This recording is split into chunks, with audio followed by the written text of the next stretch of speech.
My lords, today I bring you a report about one of our scientists, a Dr. Sebastian Kane.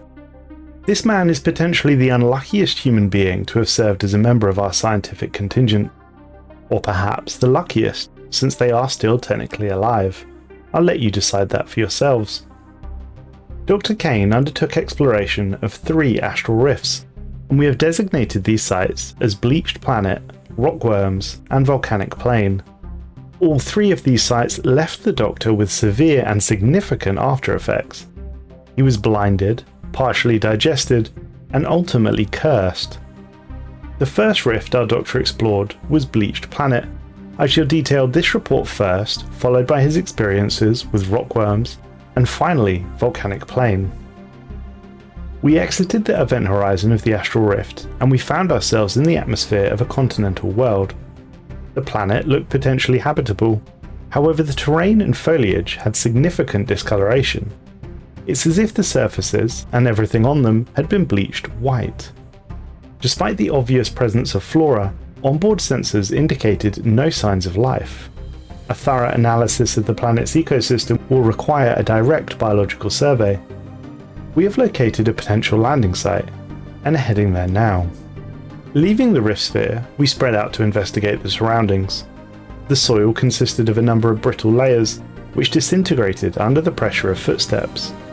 The plant life was also fragile, crumbling at even the slightest touch. We have observed sprouts jutting from the ground, and presence of buds on the branches. There are clear signs of life, but our instruments continue to deny it. We've also found trace amounts of core minerals, but it's difficult to imagine how anything can grow under such conditions. It's very odd. The soil should barely sustain a seedling, let alone be budding ground. As the survey continued, we began to detect movement under the Earth. Based on its current trajectory, whatever was coming would breach the surface in less than an hour. As such, we retreated back to our ship and are now hovering several kilometers above the surface to avoid detection. As the underground movement grew stronger, we watched from above as the brittle terrain erupted in a matrix of small holes. From each of these popped a small lithoid life form. Their rough-hewn forms occupied the land from horizon to horizon, including our previous landing site. Despite their rugged exteriors, the creatures moved gracefully through the silted surface. They took care not to damage the fragile plant life. Remarkably, onboard sensors still do not detect any signs of life. As one, the creatures stood up and faced the horizon. They have not yet reacted to our presence, yet there is a clear sense of anticipation. But for what? I cannot answer. While we are waiting for something to happen, we decided to grab one of the lithoid creatures for further observation, and we brought it aboard the sphere.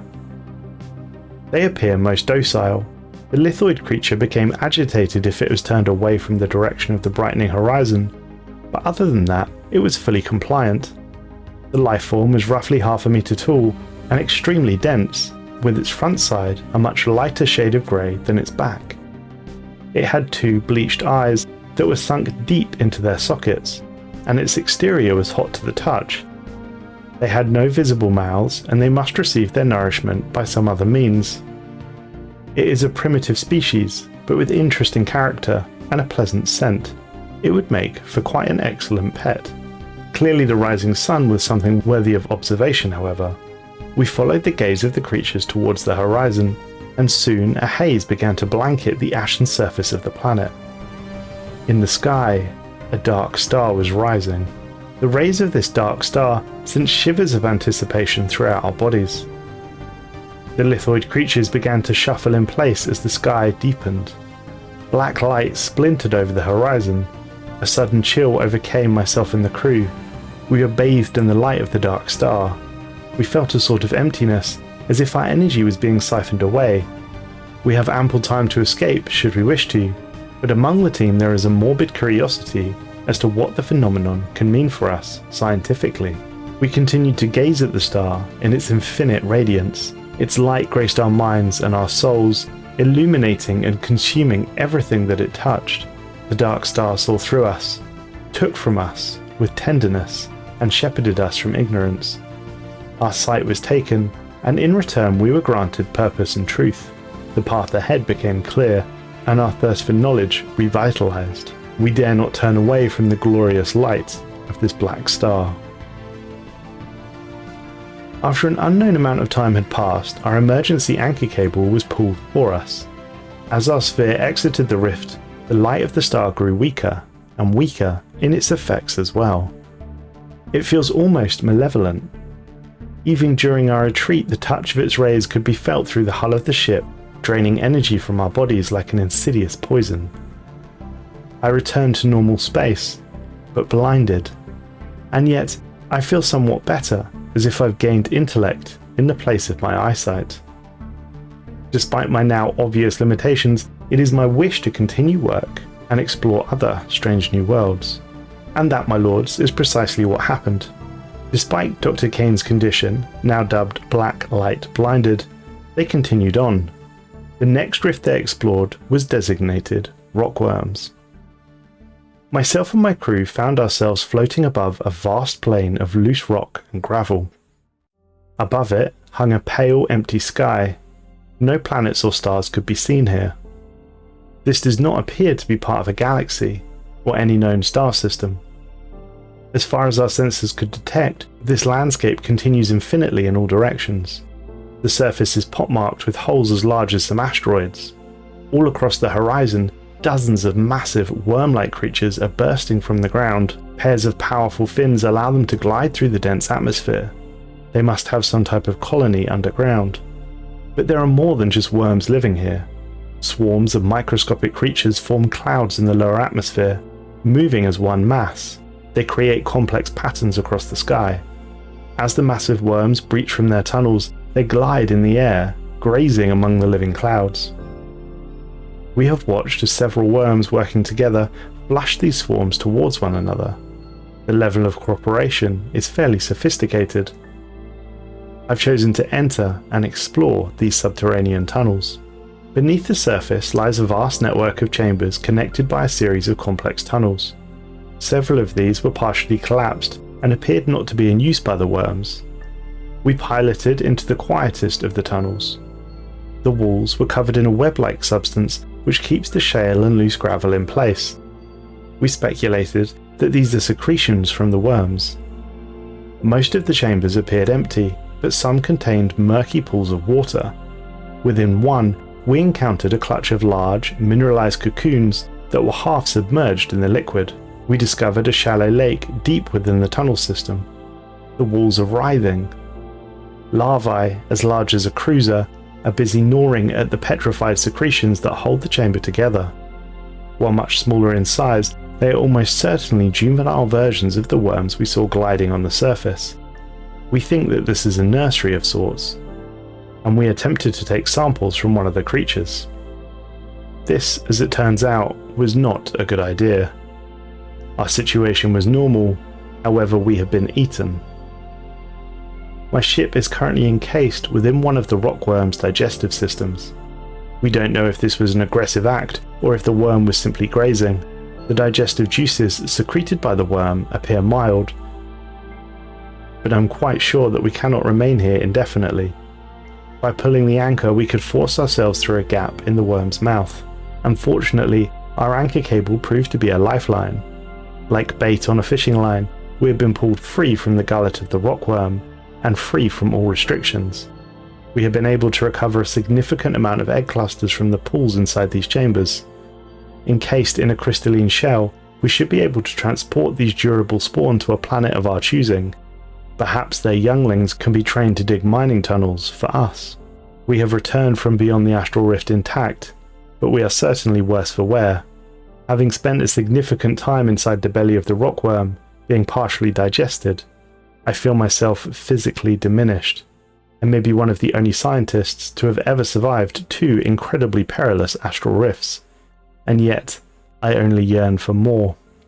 The third and final astral rift Dr. Kane explored and reported on was designated Volcanic Plain. We exited the event horizon and we found ourselves inside the atmosphere of a molten planet. The temperatures here are incredibly high. Looming in the distance is a black obelisk. A series of artificial magma channels converge on this vast monument, neatly carving up the rocky landscape. Glowing, orb-like creatures float quietly in the sky. Bioluminescent tendrils drape from their delicate forms. From this distance, we cannot tell if they're hostile or not, but at least for the moment, they do not seem to have noticed us. The obelisk seems like the most pressing thing to investigate, but many of the floating organisms are flying uncomfortably close. Perhaps it would be safer to observe our surroundings before getting too close to the obelisk, and as such, I ordered that we surveyed a perimeter of the site. Best not rush things for now. This turned out to be a wise decision, as there is clearly more danger here than we initially thought. Small chambers line the walls of this place. They are packed with a wide variety of living organisms.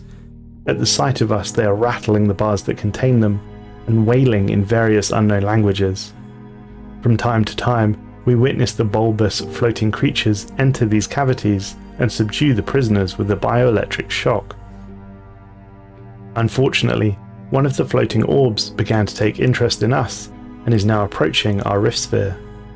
Even with our engines at maximum, it is slowly gaining on us. Its long tendrils trail in its wake, aglow with a heavy electric charge. Below us, a vast river of lava floods the obsidian landscape.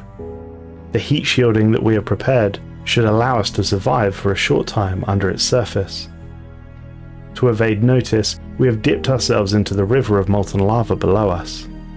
The protective coating that we had applied as a precaution allowed us to survive long enough to emerge some distance away, hidden from the attention of the floating creatures. Several hours have passed, and we believe that the creatures above us have now moved on.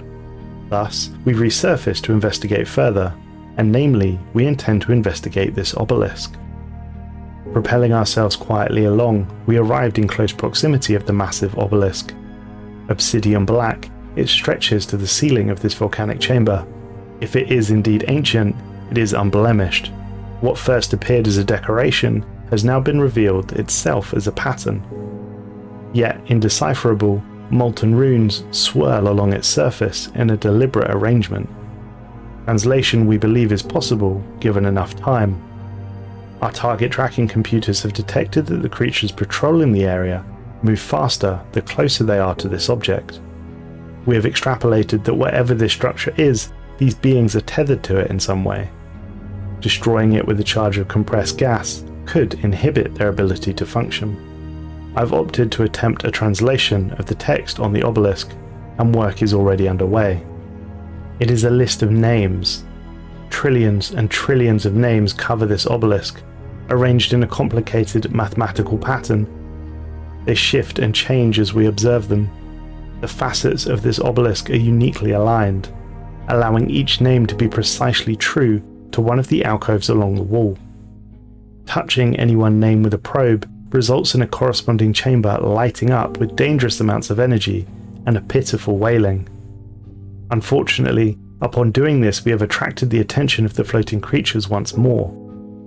This time, our attempts to avoid detection were unsuccessful, and as we attempted to flee, a small flock of the strange floating creatures were quick to pursue us. We are now bound by their glowing tendrils, and we are being towed along forcefully. Any attempt at communication has proven fruitless. They are steadily carrying us towards a cage, embedded in the nearby wall. Chains and bars are being pulled aside, making way for our passage. Many diverse forms of sentient life occupy similar enclosures along the way. The creature's tendrils are wrapped tightly around our vessel. This, my lords, was the last time we heard from Dr. Kane. We do not know what happened to the Doctor or his crew within the rift. Upon retrieval of the rift sphere, we discovered it filled with smoke and ash. The bodies of the crew and the Doctor were not recovered, and we assumed that they had been lost forever beyond the rift. However, approximately 6 years later, would you believe it, but none other than Dr. Kane appeared on the bridge of our science nexus. But he is not as we remember him. Carbon samples indicate that he is now over 600 solar years old. He appears to be mostly mute, with occasional ramblings that sound like nothing more than religious nonsense. He speaks about restoring the balance, but refuses to elaborate any further, either on what this balance is or why he feels responsible for it. We released Dr. Kane back into public life, but without scientific clearance, and we'll monitor him closely. Given all of his ailments, we suspect that he does not have much time left in him. Nevertheless, he has been a resolute servant to the Empire over the years, and we should not simply discard him. Several months have now passed, and our government units have kept Dr. Kane under close investigation. However, we have discovered a disturbing development. The good doctor has been attempting to secretly send members of our population back through the volcanic rift. He claims that it is being done in an effort to restore the balance. What to do now with the doctor, I shall leave in your capable hands, my lords. Thanks for watching, folks. Let me know in the comments what your next step would be regarding our good Dr. Kane, and if you want to hear more Stellaris lore, please click the video on screen now.